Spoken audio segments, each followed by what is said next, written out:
going through this, we know as a recruit, we talked about that a little bit earlier, you were committed to Alabama, a lot of pressure there. More pressure in the recruiting process or the draft process?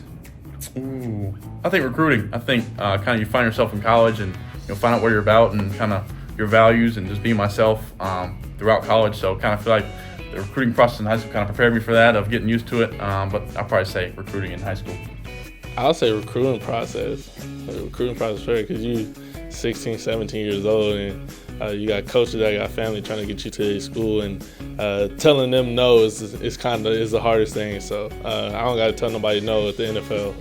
The hardest thing is just not knowing where you're going, which I guess is kind of like during the recruiting process on signing day, the coaches are looking like, hey man, are you going to come? Are you going to do this?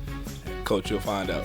I think recruiting, is more so people are trying to sell themselves for you to come there, and in this process you're trying to sell yourself to be drafted as high as possible and prove that you're the best player available to them at your position. So definitely a little bit of a different process. Pre-draft process by far, because you don't really get a choice where you're going. Recruiting, you get to choose. Transfer, you get to choose with a little bit more experience, so everybody kind of knows a little bit more what you're about on a college level. And then I think the biggest difference is the pre-draft process. You can't choose, so not only can I not make a bad decision, but I can just go out there and do the best I can, and then allow for somebody else to choose me. But it's been a fun process. I think the pre-draft process has been the longest of the three. I think we're all ready to see what's next for Izzy and I, but we're excited.